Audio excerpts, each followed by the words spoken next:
Good evening, ladies and gentlemen. Welcome. Thank you for coming. And, sir, you in the back, can you please put that Game Boy away? Yeah, I need your complete focus, and you cannot be a distraction to us tonight. Thank you very much.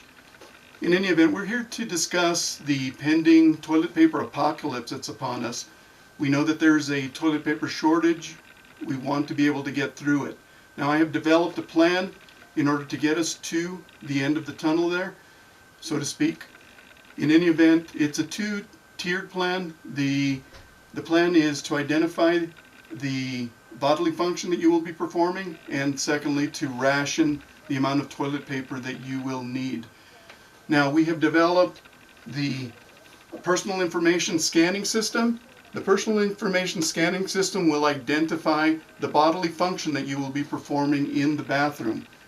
Now, with the personal identification scanning system, which we will identify as Personal Identification Scanning System, or PISS for short. We will use that scanner to identify whether you're going to engage in a number 1 activity or a number 2 activity. Very important that you identify the correct activity that you will be engaging in order that you are rationed the correct amount of toilet paper. Now, once you have scanned that barcode, the appropriate barcode, it will be uploaded to the Data Unification and Manipulation Program.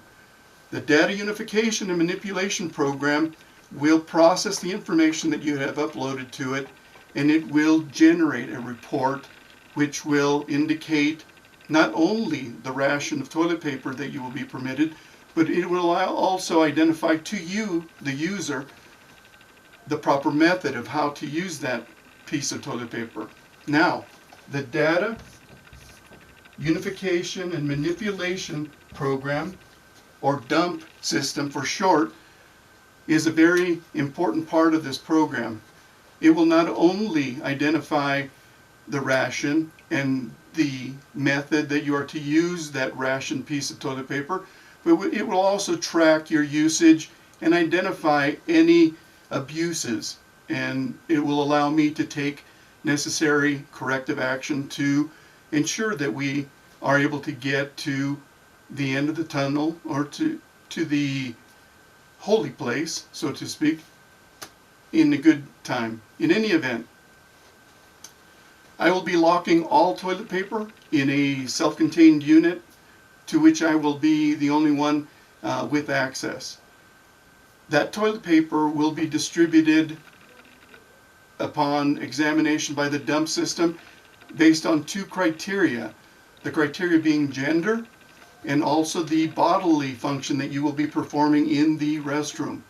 Now, we know that during this politically heated time that gender is very difficult to identify, but for these purposes we simply need you to look down, identify the equipment that you were provided with, and make a selection as to whether you are male or female. Those are the only 2 options available, male or female.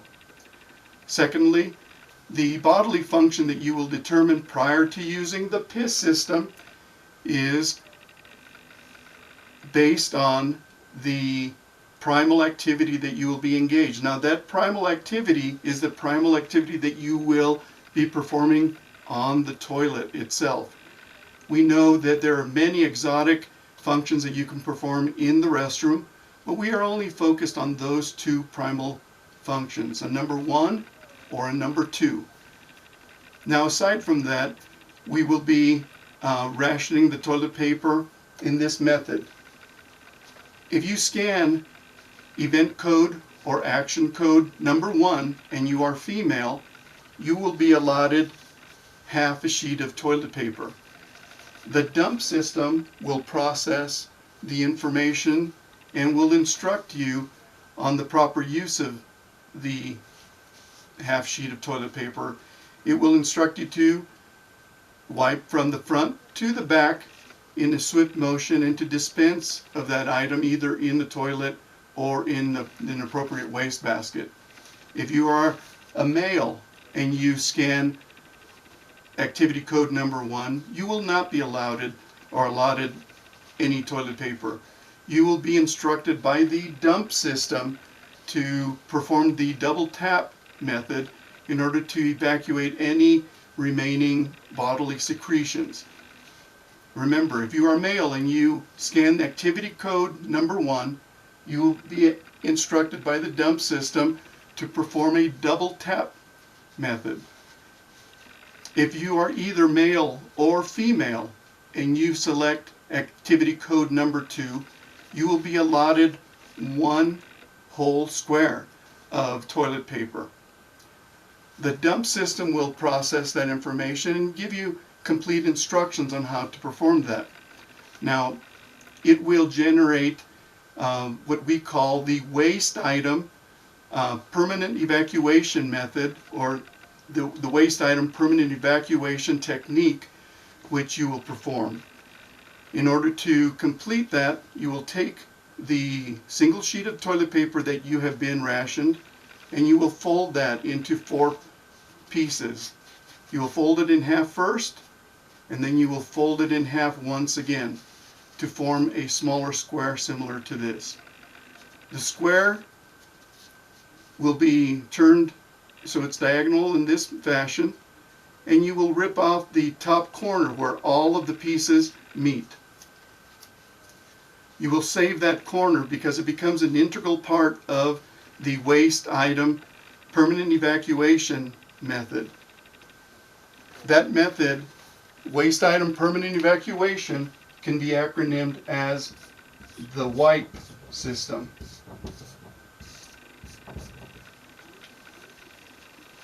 In order to complete the WIPE system, you will unfold the ration piece of toilet paper.